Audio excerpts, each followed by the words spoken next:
Hello, everybody. Well, we're back. We took a little break, and now we want to come back and continue our discussion about what had happened with Sister Millie, or Sister Mary Ephraim, as a lot of people called her. And they even got that wrong because her name was actually Sister Marie Ephraim, not Mary Ephraim, but I think people got sloppy with it. There's a whole story behind that then, too. But so right now we've got Sister Millie, as we'll call her. Everyone knew her as Millie. And so Millie has had these apparitions in Rome City in 1956. Archbishop Knoll dies 58 days before that. Prior to that. So he's now gone. But as far as the influences now for Sister Millie, was her spiritual advisor, who was at that time then probably Bishop Leibold in 1956. I would say, yeah. Bishop so he Leibold. had joined the ranks of He's probably close to becoming Bishop of Evansville. So, but he had been an old friend of Sister Millie's and all the Precious Blood Sisters back in Cincinnati. And so he had been this likely hero to help Millie sort out all these things that were happening. no doubt about it. Okay. And so Millie had been keeping a diary for the longest time about things. And then she amped up things on her diary at Father Leibold's or Bishop Leibold's urging at that time. And that's what ends up coming up into being this book or diary of Our Lady of America. And questions have been raised. This particular version is 48 pages long, and or roughly, 48 pages long. And the back half of this, anything after 1962, was left out of the reprints that we did in Rome City. And the reason for that was Archbishop Leibold dies in 1972, has an aneurysm and passes away. I mean, monster loss for Sister Millie and anyone who had been using him as a spiritual help. So in 1972, Millie is without her longtime friend and advocate here, Archbishop Leibold at that time. And Archbishop Leibold in that time, he went ahead and had this medallion struck, this is the older version, and then the newer version, I'll let you see that when you can compare the older version and the newer version. And the newer version is just the one that Al and I had done here in Rome City. And you can take a look at the front of the old one and the front of the new one. Do you see any differences there? The one's a mid shot, whereas the other one's a full view. I think we're looking on the new one. We're seeing the lily much clearer, and we're also seeing her hand on her heart clearer. It's a little bigger, right? Almost like you magnified it. So we concentrated on the mid shot. Yes. We didn't use the whole body, which I think really does a good job, because it's hard to discern the lily or the heart on her chest. You almost would have to have with the full view. I think this does better. Her robe and feet aren't that important. Correct.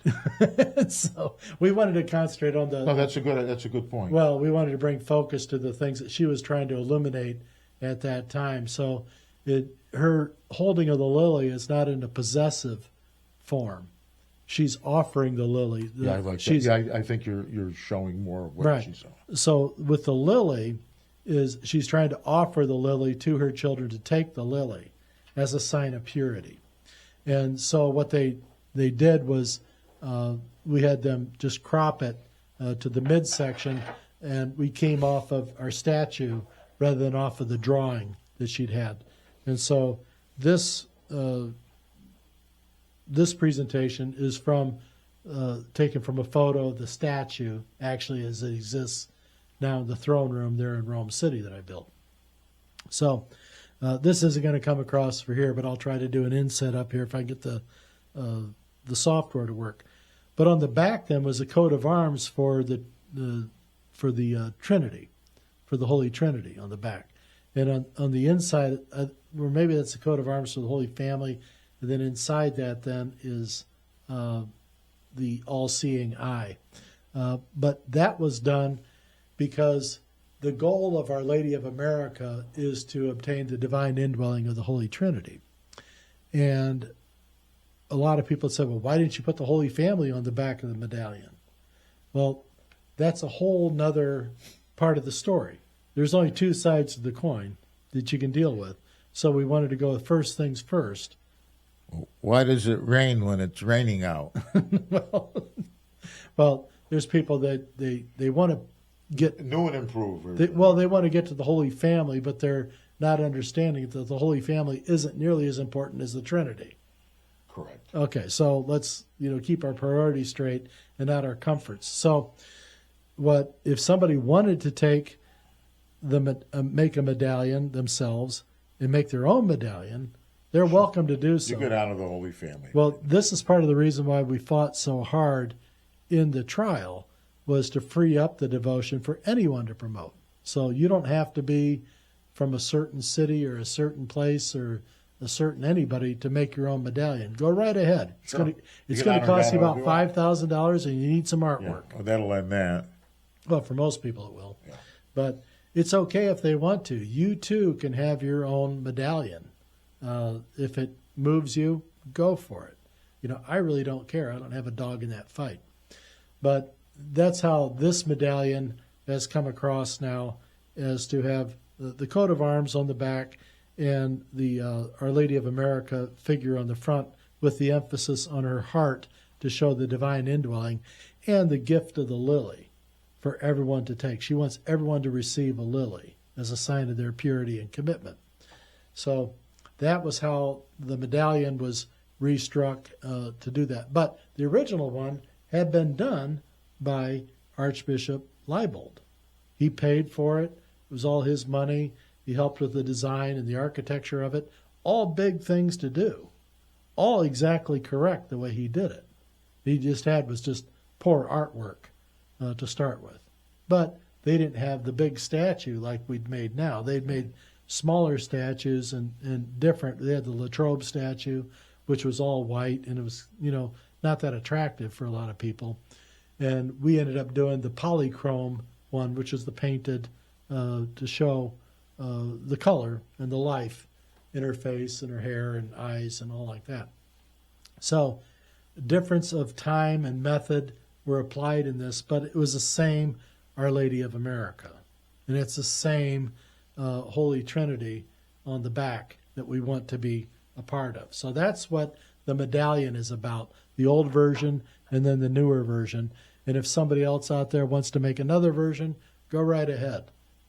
Yeah, this medallion, when my sister was ill with a severe form of cancer, we gave her, Larry had given me, and actually had a... the loop. I've cut the loops off because I've been using and those. So she wore Our Lady of America. Now, my sister was not... she was going to Protestant churches and who knows what else, but she had a pure heart. She had a good heart. And so we brought some technology there to help her, but it didn't seem to help anything. But Our Lady appeared to her before she died. And so I questioned my sister. I said, Mary, I said, our Blessed Mother there now? She goes, oh, yeah, full color right in front of me. I said, does she have a lily, like a flower lily? She goes, yeah. I said, ask Our Lady if she's coming as Our Lady of America. And I said, what'd she say? She said, well, she's just shaking her head yes. Now, before Our Lady appeared to her, she wanted to fight for her life, to stay, to not push up daisies. The minute Our Lady appeared to her, and Our Lady said, Mary, you can come anytime you want. But she wanted to wait because a couple of her girlfriends that never flew in an airplane wanted to go down and visit her. They were terrified. So she says to my brother that's with her, should I go? And my brother said, well, your friends are coming down here. Beatrice and Colleen are coming down. They were kids when they grew up, and said, you might want to wait till she goes, okay, I'll wait. So then they said they sang the Our Father and stuff, and then boom, she left. So I'm thinking, so she says to me, first I called her, I said, Mary, what's this deal? Where's this thing going? She goes, well, I hope I'm going in the right direction. Mm-hmm. I said, what do you mean? She says, you told me you don't want to push up daisies.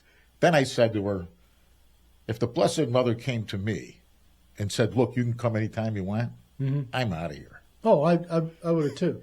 I mean, when I had my out-of-body experience on July the 15th of 2001 up on the hill, I was ready to stay. And I was just being shown heaven's light. Without any reservation. Oh, yeah, I was ready to go. That light was all I needed. I mean, what you loved Len dearly. You loved Len. Oh, I loved everybody. So, see you later, Len. But, you know. Yes. I mean, I was married to a 10. Well, this one was like a 20. Okay, there you go, folks. I mean, there's no.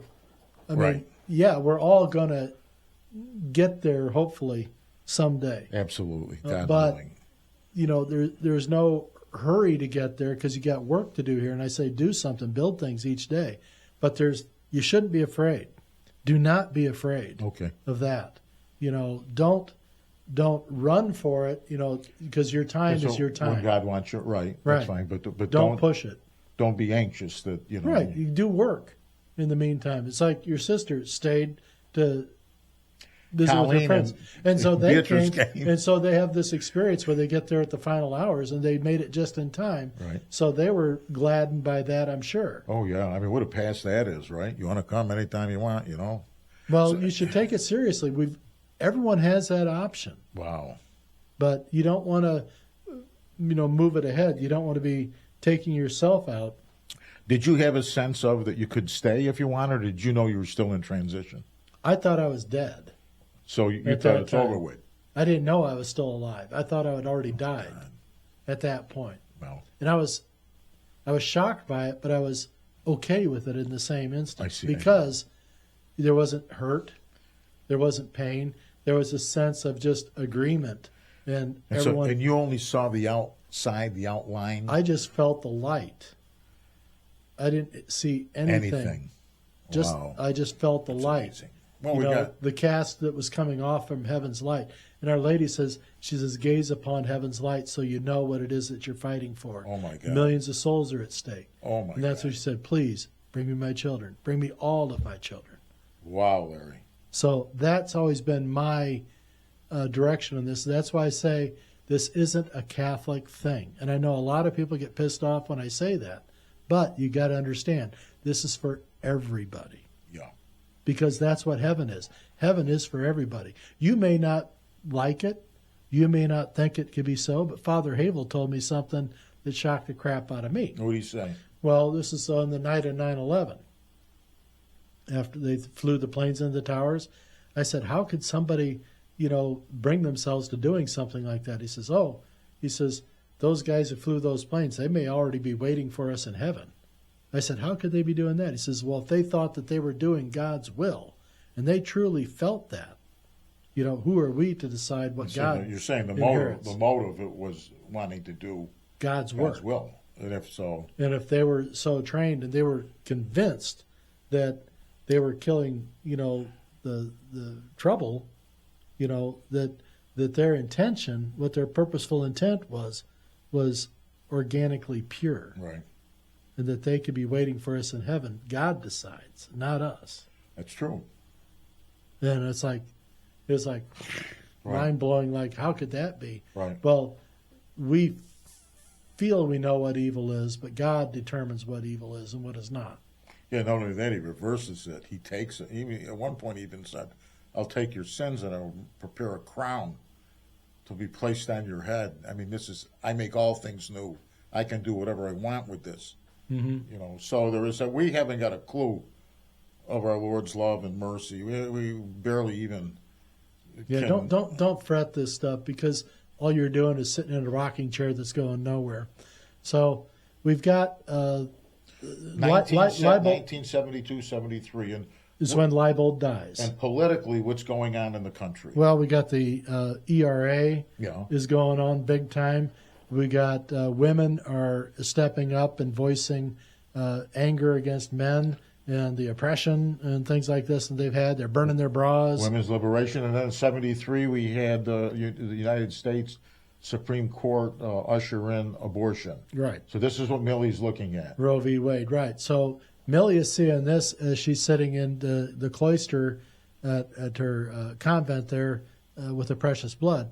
And she's without her good advisor and advocate there in Leibold.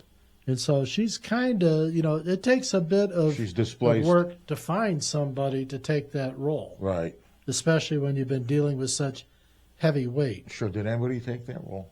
I don't know exactly who it was. I'm sure there was local priests and all like that who stepped in what they could, but they had to come into an undefined set of parameters. Okay. So imagine being that guy, Right. having to come in. You did what? And then what? Right. You say what? Right. I don't know about that. I got to read on this. You need to pray on this. Well, I've been praying on this for 50 some years. Right.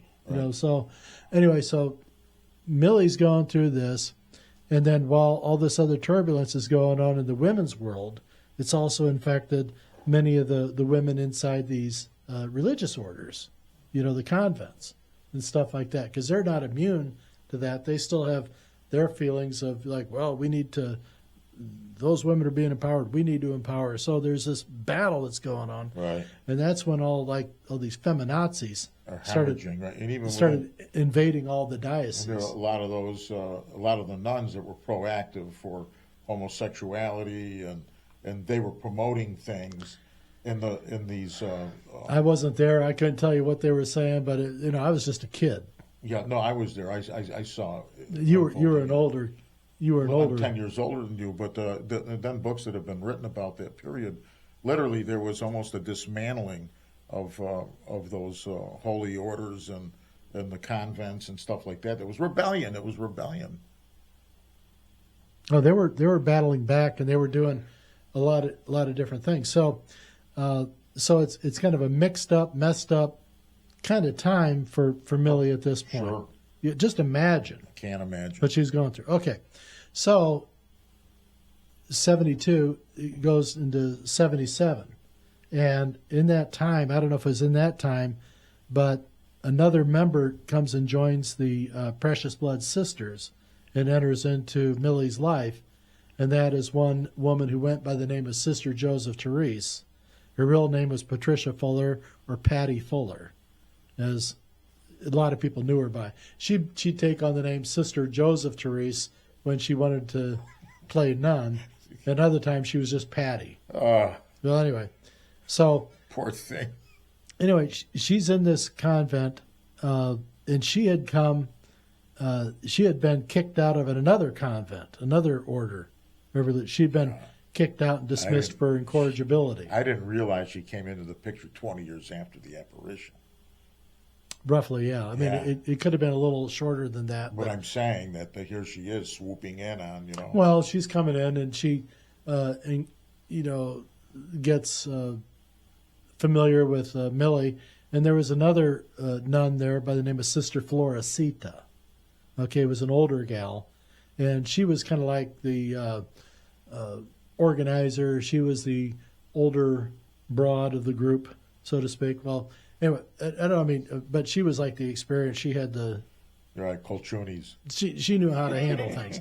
Well, Fuller thought she could handle things too, because she kept trying to tell me how her dad was a mafia guy. He worked for Capone. The guy was a bag man. He went around, collected money, and was lucky he didn't get low level. Yeah, Just right. but he was on Runner. the street. He was one of Fredo, go get a pizza. that type of thing, and pay for it too.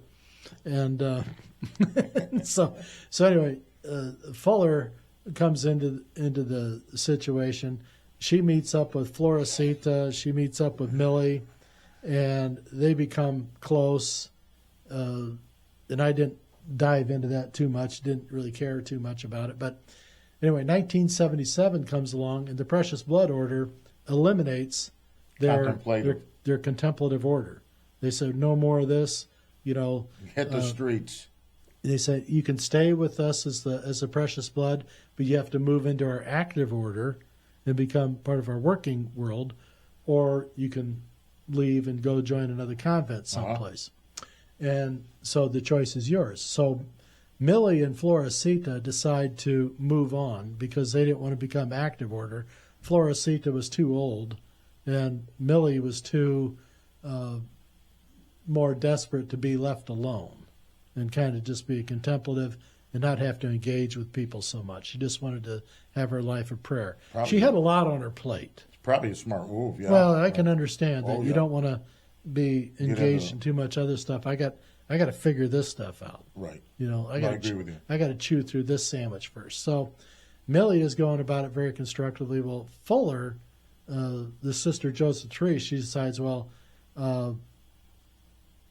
what about me? Well, she didn't have to think too much because the Precious Blood sisters kicked her out. There was a second order she'd getting kicked out of. They said, we don't have a place for you. You've got to go. She was that irritating and that. Well, she was not very constructive. She was very deconstructive. So this is the second time she lost. Second time she's gotten kicked out of her religious order. So in 1977, Sister Floresita leaves on good terms, Millie leaves on good terms, and Fuller is kicked out. Okay? And so they didn't have anything against each other. So when Floresita and Millie are going off to live outside of the order as non-precious blood sisters anymore, but they were just going to be women, you know, maybe taking on a life of religious thinking or whatever. It's fine, yeah. You can, right. you can be. You can do that. You can be a professed religious and live on your own. That's fine. You're not a nun, okay, but you're just a professed religious, and that's just good for you and your understanding and how your spiritual advisors or others may work with you. It doesn't carry with it any other credentials, just that, you know, I'm professing. They're like hermits praying on their own. I'm just going to be, you know, this prayerful hermit sitting over here by myself. Just leave me alone. Yeah, I'm on my rock like a frog. Here's where That's I right. sit. Like you said, she had a lot on her plate. So you can understand that. So they have to find a way to make their way in the world to pay for bills. But they were supposed to also be looking at joining another religious order or forming their own. So I believe they were given help along that way to help form their own order, but they didn't do anything to act on it. So they sat there for quite some time and just did nothing. But what they did was they set up a printing press in this house that they were staying in, and I think that was in New Regal, Ohio. Well, anyway, they got this printing press going, and what they're doing to try to make ends meet was they're publishing like little pamphlets or priest bulletins, church bulletins, things like that. Because at that time, the cost of photocopying and things like that was very exorbitant. So we're talking about 1977. So something happened They after. were doing the old ink, putting the things in. I think they were probably doing block printing. Okay. You know, the basics. I don't think they had electronic. Okay. What they ended up doing was they kind of worked themselves out of a career path because this major company called Xerox came into town. Well, they had been making photocopiers for years and years and years, but their photocopiers were very, very expensive. I remember when my dad got a photocopier, we got rid of the carbon paper in his office with his tax accounting. Well, we used to have all this carbon paper everywhere, so everyone had to make 3 copies each time if you're typing something up. You had to have 2 pages of carbon paper in there.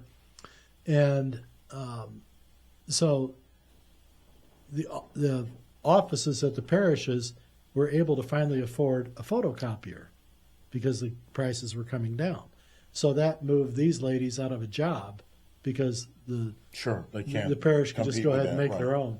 And so they didn't need them for that anymore. So they pivoted out of the printing, and I think either the house got flooded or it burnt down or something. Something happened. Catastrophe came along. Well, they ended up losing the house in New Regal. And they ended up picking up this other house over in Fostoria. And it was a ranch house out in the middle of a field with a pond behind it, you know, nice and isolated with the neighborhood grew up kind of around it, but it had this like several acres of vacant land with this pond in the midst of these subdivisions going on around them. And so that was quiet enough. And they went there, hung up their sign saying that they were a convent, and without really without actually, yeah. talking to anybody. They were never a convent. They were never, they played like they were one, Right. but they were never approved. They never sought the approval, at least nothing that we've seen. People have talked about that they Okay. did it, but none of the bishops. They had the wherewithal with money to buy that house, or how, or would they? I don't know how they bought the house. So I don't know if somebody gifted it to them. Okay. Because after Leibold died in '77, and the sisters left the precious blood, they were no longer nuns at that point, and I think that was when Archbishop Leibold's sister stepped up, and she became the main benefactor To help to them. these. Yeah, she and a few others, but she was the big checkbook. And I don't know if she set them up in the house or whatever, probably well within her ability to do so. Okay. I don't know. I didn't get into that. Not my business. Was Fuller with them during this Fuller period? was with them this whole time. Okay. And so it was Fuller, Floresita, and Millie. That was it. Mhm. No one else came. Not that I know of. Okay. There may have been people in and out of there from time to time, but I don't know. So now they're a make-believe order of. Well, they thought Sorta. right. So make believe or otherwise, they were trying to live as non-committed nuns or whatever. They still address themselves as being sister this and sister that when they're out in public. Okay. But they'd always called Millie. That was Mildred Neutziel. So because she came into the order at 13, so she was a little kid. Still was. Well, and she Sure. kind of grew up that way. She grew up very childlike. Well, there's the innocence that God Right. could relate to then. And that was what was cool about her. Floresita, didn't know much about her. And then Fuller, I ended up having a lot of interaction with. And some of it good, some of it, pretty mean-spirited. But Fuller would have been, from what you're saying of her temperament, would have been more cunning, I think. Oh, she was more than cunning. She was always kind of conniving, but she had help in that. There were other women and people in their Surrounding her group with that. that were also very cutthroat, that they would do whatever it took. And when I entered into the picture was after Millie had died in 2000. So 20 years later, 2000 comes. Right. And Millie dies, And she dies January when? 10 of 2000. And how were you oriented? What happened to you in terms of your livelihood? Did you- That was the same day when she died, was the same day I signed my resignation letters to the federal courts, resigning my post as the asset recovery specialist for the bankruptcy court. As though you were going to be transitioning into Well, I knew I was transitioning into something, but I knew I couldn't do both Okay. because I was being called to something to work with kids, to try to help So at that time, save these kids who you were had being not seen ruined. any. There was no visions. I think you heard some voices of like Saint Gabriel or something. There was. Well, I heard a voice saying, "Follow the way, you will know the way. You will This was know, your you will right, know." finding your right. Right. Right. That was like, So- hey, we got you in the queue. Follow the way. You don't know what it is, but your name got called. You got called up for the draft. You don't know where you're going, but you're going somewhere. You sure you got the right guy? Yeah, that's what I said. No. It must be somebody Yeah. else here. You got the wrong young. You need my brother. Yeah. I said, because I'm not that guy. Well, anyway, so 2000 is coming along. Millie dies, and Floresita has been long gone. Oh, she died. She was an older gal. Okay. So she died probably back in the 80s or something. I don't know. Okay. But all that's left then is The two. Fuller. Jeez. And Millie's dead. So That's it. Fuller buries Millie, and she keeps going on trying to hold on to this homestead that they got out there, this house. But yeah, so On the they're field. doing dogs. I think you. She's said. raising dogs. Yeah, And good luck with that. There's something right. I think So- she did a good job with it. So, when you finally committed to, okay, I'm going to buy the property, what was the period of time before, did they contact you, Fuller? Or Well, I was targeted to buy the property on August the 15th. We weren't able to finally close until November the 2nd. Okay. And that, unbeknownst to me, was to allow me to obtain the age of 40 years old, which had to be in order to fulfill a prophecy that Millie had made about a 40-year-old man who hadn't been born yet would come along and reclaim the property and return it to its greatest work ever. 40 means the completion of special events, that there has been a completion. It's like 40 years in the desert with the Jews. Oh. They completed their exile in the desert. Then they were invited into the promised land. So, I mean, so it was significant that it was 40, not only your age, but whatever else added up to that particular number. Well, I didn't have anything to do with that part, except, just to last another It day. just happened to be that way. Yeah. So anyway, I turned 40 years old on October the 29th, 2000. On November the 2nd, we were finally able to close on the property after we've been trying to close for months. Okay. There's always one thing. It was a simple. As soon as you turned 40, boom, it happened. Right. As soon as I turned 40, everything opened up and all the paperwork was available. Boom. We were able to close. And I wanted to get in early because I lost that whole fall season of being able to work on the property. That's right. And you wanted to do soccer in particular, Right. baseball, anything to do with sports. I had to do something to bring the kids To there. bring the kids in, okay. So that was my whole goal, was to bring the children, all the children. Yeah. And And it made sense, too. That's a good way to... well, soccer and sports brings right. them in. So anyway, so we're doing that. So November the 2nd, I'm able to close on the property. And it was about 3 days afterward, I'm moving stuff into the offices. And I look up from my pile of boxes all around the desk, and I'm trying to work on this computer to get it set up. I've got a secretary's in the next office. She's greeting people and bringing them to the door for me to meet, because everyone and their brother wanted to come meet the new guy. And so I'm sitting there trying to do my stuff. She's trying to introduce people to me. And I look up from my work, and there's two ladies standing right there. And one of them's got her, she's about 5 feet away from my nose. And I just look at her and said, well, hello. She goes, hello. And I said, can I help you with anything? And she goes, you're the one. And I go, yes, I'm Larry. I'm the new owner.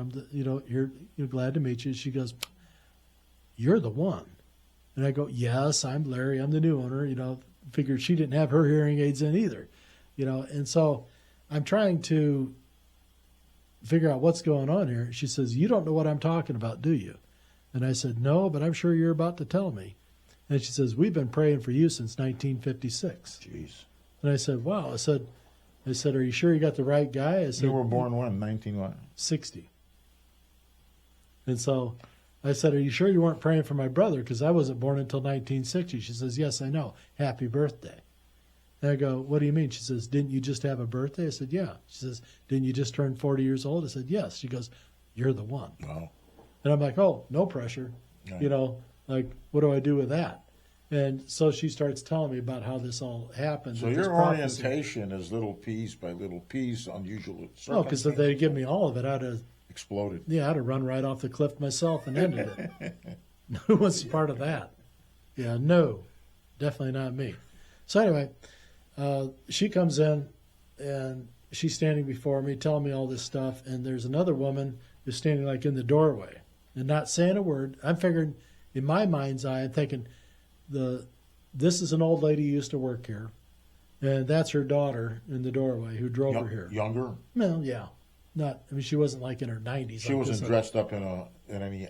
They were both wearing just white coats. Okay. Is what I mean. I thought they were like twinsies. They both went to Walmart. Right. Hey, looks good on you, Mom. I'll get one too. They're both on sale. We can be twinsies. Sure. That's how a lot of the thinking goes around here. And I was used to that. And it was like, oh, that's cute. But that wasn't what was going on. So this woman, tells me her story, and she just looks at me and says, well, she says, we're going to get going now, but we're going to be watching, and we're going to be praying for you. And I'm thinking, oh, that's not it. As she starts moving towards the door, I get up from my desk to come around these boxes and all like that. As I take my eye off of these two to navigate around these boxes, I look back, and they're both gone. And I'm thinking to myself, oh, my gosh, they're just got to get out the doorway to be with them because I got to figure out more of this story. As I'm coming out the doorway, there's nobody there. So she basically said, "You're the one. We were praying for you." Right. You're the one that was supposed to. And you want a little more information Right. at this point. What do you mean? I'm the Right. one. They're not there. No. Well, what happened? And so the secretary's coming around from her office, and she goes, "What's going on in there?" I said, "Where's those two ladies you sent in here a little bit ago?" She goes, "I didn't send anybody in there." Cuckoo. And she says, "What's this about you're the one?" I said, "Wait a minute, you heard that?" She goes, "Yeah." She says, "I thought you were on a speakerphone." Oh, Because she heard both sides. didn't see him, but heard. Didn't see him, but she heard it. And so I'm going, you go that way, I'll go this way. We got to find the two ladies Cut in 'em off white the coats. There's only two ways out of this place. I said, you go that way, I'm going to go this way. We got to find those two. I got to find out more from them. Well, she went to the front door. I went to the side door. There was nobody there. No cars, no nothing. Nothing. Yeah. And you were quick about it, so they shouldn't Oh, have been yeah. able to get No, away. no one got away. But they did. And so I come back and I meet with the secretary. She goes, "What's going on?" I said, "Oh, nothing. We'll figure it out." She goes, "I know what's going on."